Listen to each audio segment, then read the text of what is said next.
Let's see. All right. We're in business. Let me check this out. Cool. So I have not live streamed in quite some time. Actually, about a year, a year and 3 days. I looked at my last stream. Um, a lot of my charts are also kind of out of date too. So I'm actually going to use this opportunity to do all this analysis pretty much live. Um, Let me plug in my stuff. If the audio quality sounds a little off, just bear with me. Like I said, I haven't done this in a minute, so I don't even have microphones. Just plugged in my laptop. Let me go back and make sure. Yeah, cool. So this is what we have going on. Well, actually, let me just tweet live. So I guess first we'll start with Bitcoin. Let me just get a fresh chart. Bitfinex and then Coinbase maybe. All right, so we had this really sharp V-shaped recovery here. I don't really know what this was about, but it happened. So that's cool. We seem to kind of topped out this move here. I'm looking at a 3-day chart right now. Let me actually go to the daily. So the thing that I don't want to say makes me nervous, but I'm not really understanding about this upward move here. So I guess the lines would be something like this, maybe. This was like the normal upward trend, and then we kind of blasted off with this huge candle on April 29th, it looks like. All this right here above this line, highlight, all this right here is overbought. And I'm purely saying overbought from the definition of a trend where you have this higher high, higher low, higher high, right? So I set my 3 points to be here, here, and here. And then that's where and then you just draw parallel lines from there. And then everything above that, I guess I'll leave it on log because it's Bitcoin. And then above that is pretty much overbought. Everything below it is oversold, right? And so I don't expect this upward trend to continue. I would expect us to come back and deviate, or I mean return somewhere in this area again. So we'll see how that goes. There's nothing that says we just don't blast off from here, but this is pretty much my observations of Bitcoin as of right now. The other thing, aside from just the prices, that makes me very nervous is this volume spike in sell volume here.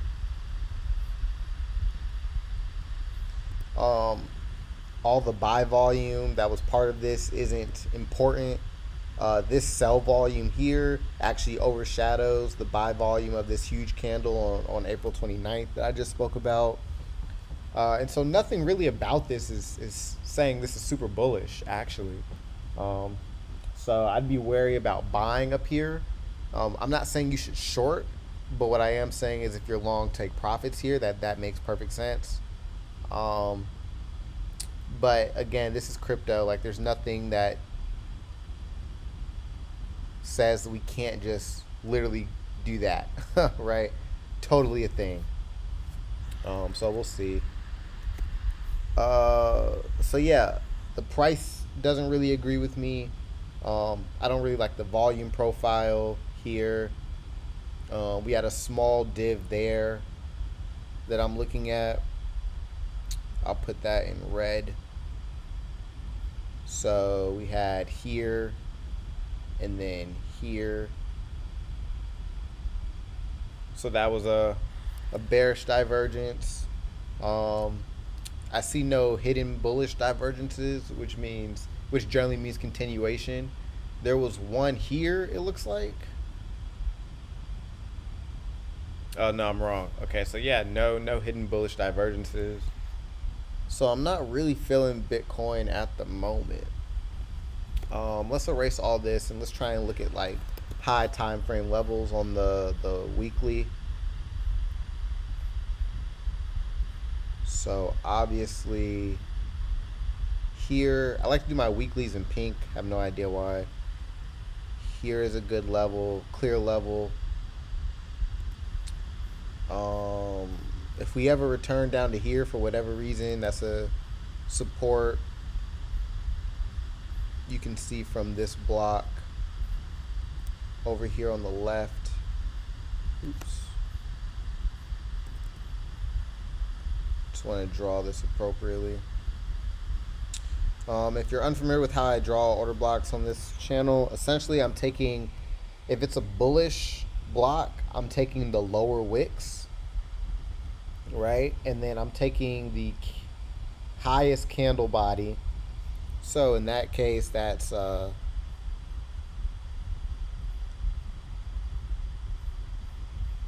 this candle right here, the open of this candle, which is also the close of this one, same thing. And essentially that's pretty much marking that block. Resistances, it's a pretty clear resistance here. Let's see, resistance level. This is a support level. Actually, wait, can I go back and check?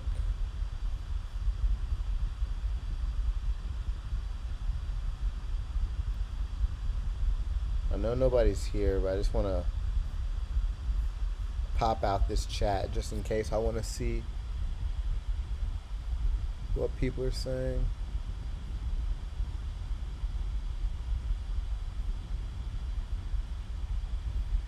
What people are saying. Cool. All right. If we're looking at the weekly, you see this candle here, this candle there, and that candle there. That's where I'm guessing the next support-ish levels are. So if I had to draw a single line,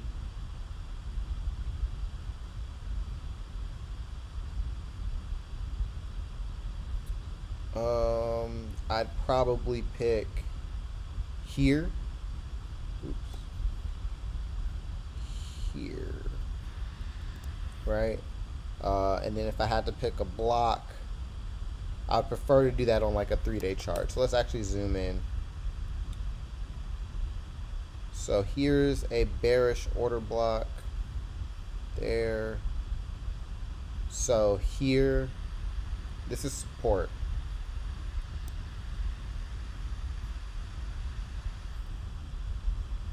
So this is a daily support. I'll just call it a daily order block because it was bearish here. As you can see, we, played around in this level a little bit and then dumped very hard out of it. This is our first time coming back to this level and revisiting it. We broke through it and retested it. So we would expect this to hold, this level between what looks to be like 91.60 and 85.60-ish. So that this like $600 range we expect to hold. And if it doesn't, then the next level we're looking at is probably somewhere down here in this around 7K. So we'll see how that goes. 10K is a clear resistance level. It's also psychological resistance. It's a nice round number. So people will try and sell 10K pretty easily. Makes sense. No surprise there. If we're looking at like really high time frame, what is Bitcoin doing right now? Oops. Not mean to do that. We are looking at. I mean, the question is, bear market or bull market? What are we in? To answer something like that, you have to look at this, and you'd have to say, okay, high, lower high, lower high, lower high. You can actually just use this. These are the closes. So you will want to change this to high, right? Another lower high. So essentially what you're looking for is one of these highs to get broken. So here we have 1, 2, 3. We have successive, and we're just waiting for us to close above one of these, and then very similar for the lows.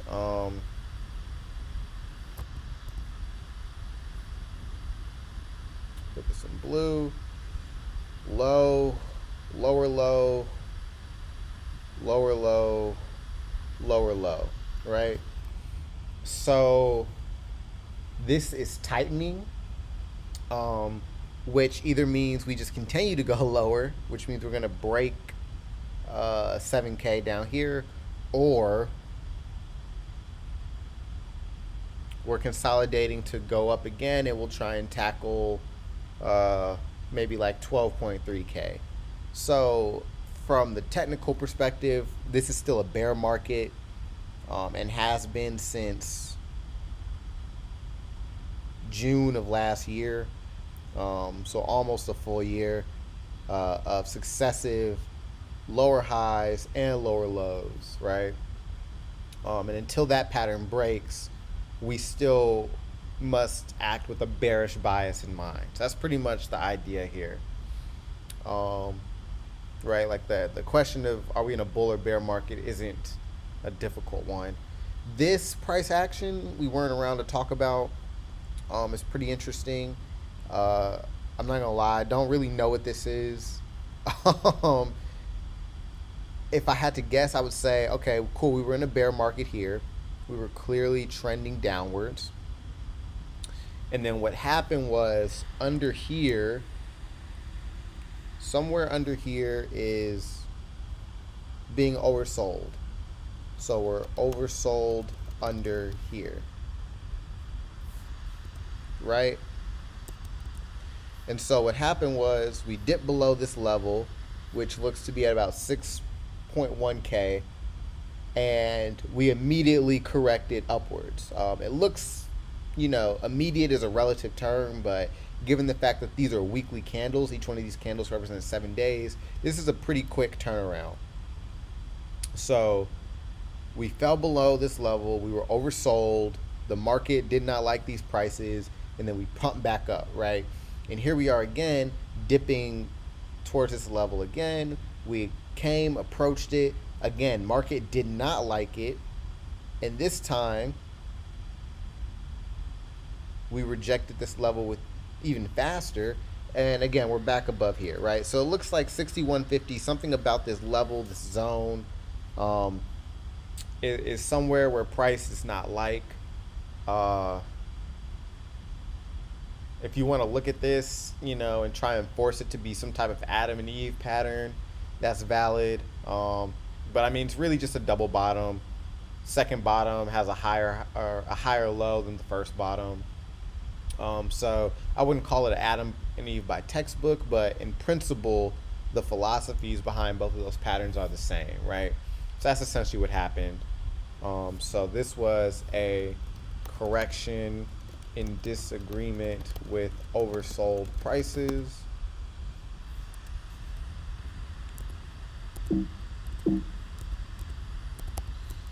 And same thing here, right? So that's pretty much what's going on. So overall, still a bear market. I think maybe this entire range, as absurd as this is to say, uh, right here is consolidation. Um, Only in crypto would you consolidate like with a 72% trading range. But there's cases for that, right? Because if you don't count for these deviations, this trading range is only about 50%. Um, and this is where the bulk of the trading has happened inside here. So, something to consider. And that's pretty much all the Bitcoin analysis. I get rich. Hey, man, for sure. You get rich whenever you want to get rich. Just keep buying and holding, I guess. Um, as far as when do we tackle like 20K again or this area, I have no idea. Other thing I wanted to tackle, I guess, would be like the S&P. Let's see, I drew this like weeks ago. I technically would not have been stopped out yet, but I would be underwater the whole time. So it's almost not even worth doing TA on the S&P just because, I mean, they're going to make it do whatever they want it to do. But high time frame, this is super bearish. Like there's no way around it. This dump right here is not normal. Literally, top to bottom is about 35%. If we put a fib on this, we're looking at about 61.8, and here's the 71. So somewhere in this range would be prime shorting. There's some confluence with these resistance lines I have drawn up here as well. So this box, let's put this box here. This is for sure an area of supply. I'm unsure of how much of like what the continued policy for stimulating the American economy is going to be from the federal government. I'm not going to lie, I'm not paying attention. But this right here is an area of supply. To be honest, my short entry this was very aggressive. Let's see. Aggressive entry. Short entries probably should have been here.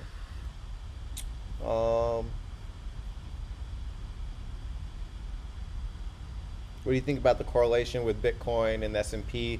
I don't think much about it, actually. I don't think much about it at all.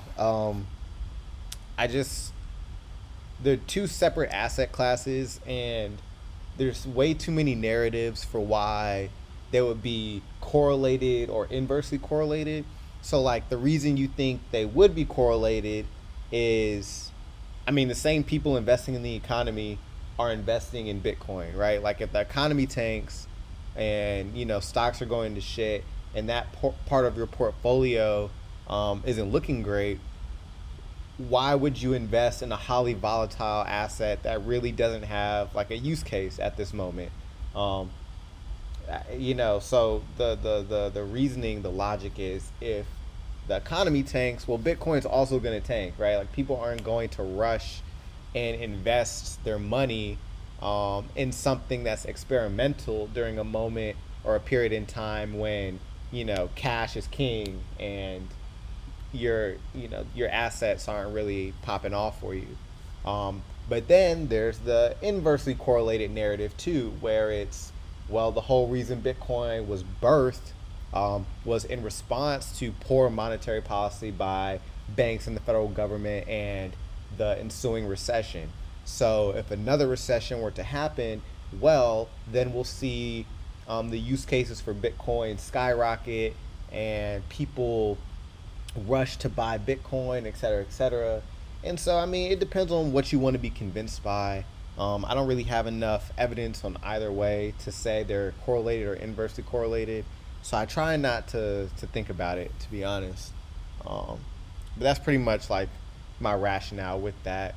Uh, I would just look at each chart and its volume in isolation. It wouldn't put too much emphasis in correlating them. But just another reminder, zooming out, all these things are Wyckoff nomenclature. So this stands for buying climax. This is essentially when you have an uptrend and then the volume tops out. You can notice your buying climax because it's followed by an uncharacteristically large downswing, which is what these candles are, these 2 weeks. And if you look at the volume, this is the first like major volume spike, right? So here is some stagnation in 2015, from 2014 to 2016. We're kind of going sideways here. So I'll block that out. So we're really going sideways. And actually for this, I don't like using log charts for stocks. So we're going sideways. Volume does what it does, whatever. Okay, so then we leave here, and this is a clearly defined uptrend. Trying to figure out the best way to mark it. I'll just form fit it, to be honest. I don't really care about getting it perfect. So we have this clear uptrend, and then we enter this period where we just see a sharp decrease for 2 weeks with spiking volume. So that's how you measure the buying climax. So that's this top right here. The automatic reaction is at the bottom of that sharp decline. I use this candle, but to be honest, like if you're doing it the proper way, it should be this candle here. But it honestly doesn't matter. It's approximately the same area. But I just like the way that this fit my chart better when I was looking at just the closes, right? Not the highs and the lows, but just the closes. But there's no right or wrong way to do it. Your automatic reaction could be right here. So that's what AR means, automatic reaction. And then you have like your secondary test, or I guess you can call it a strength test or whatever, but it's when price comes back up near where the buying climax is. In the general area, it can either be above or below, but there's not enough demand up here. There's not enough buy pressure. So we revisit this area that we previously dumped from, excuse me. This is a clearly defined supply area. And once we come up here, supply kicks in again, and there's a harsh sell-off, followed by spiking volume. So that's what we see here. Then you have a sign of weakness, which basically just means we traded below the automatic reaction. And then this is where people get fucked. You have this upthrust. That's what the UT is called, upthrust, and upthrust after distribution. So this is when we seemingly break these resistance zones, and we're trading above it, and it looks like a sign of strength. But if you actually look at the volume, I have this annotation, no buy pressure whatsoever. We've broken above this level, but there's no buy pressure. So that should let you know we're truly not breaking above resistance. People call this like a fake out. People call it different names, upthrust, whatever. And then the upthrust after distribution is like, oh, we're really pumping now. Like, this is great. But what you notice is a whole bunch of very small candles, no really strong growth. And all of this has shitty volume. Like, almost all of this was below the running average right here. I think this is a 20 period moving average. So all this is really shitty volume. And then after enough people buy and they're trapped up here and people are just underwater, you just tank really hard. And now we're even back below the sign of weakness. So all of this is like no bueno with super high volume. and now we're back at another area of supply. So theory says we dump here. The entry is what's, like I said, this was a super aggressive entry, probably unwise. You could have an entry anywhere in this blue box. But the thing I'm looking for ultimately is a return back down to this support level, somewhere over here. And then eventually, I'm looking at levels down here. I do have actual targets, like number targets for this, using like Wyckoff point and figure charts. I pay for a TradingView Premium, so I have like where are they at?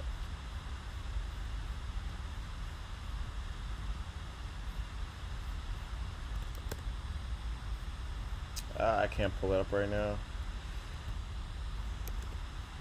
Yeah, that's unfortunate. But I have point and figure charts that I use to try and get targets from. There's somewhere in that area below there. They're on my Twitter if you go back and look, but that's pretty much what I'm thinking of right now. Don't zoom out. So are we back to distribution here, or distribution wasn't over? Distribution wasn't over. So if I pull up this schematic,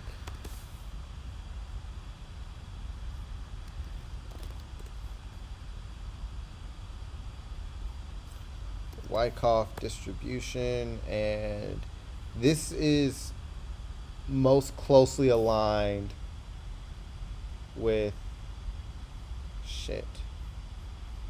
This is most closely aligned with what we're dealing with here.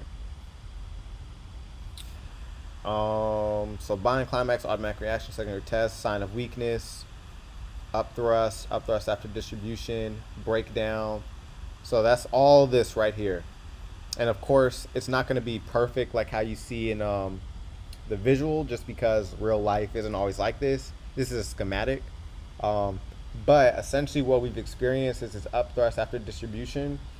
And I think what we're dealing with now is this like last, LPS-wise, last point of supply. So this is a rally back upwards into what will be, I mean, I hate to use the word as the definition, but the last point of supply. The last point where all the supply enters the market, and then we just dump from here. Like we break the sign of weakness and we start trending downwards, like higher or lower highs and lower lows. Here, if you just look at the weekly, we haven't really had lower highs and lower lows. So here's the high, here's a low. So literally anything here in this box, I'll make it like purple.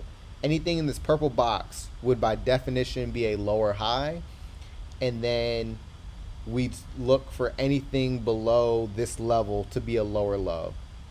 And then we're going to start trending downwards.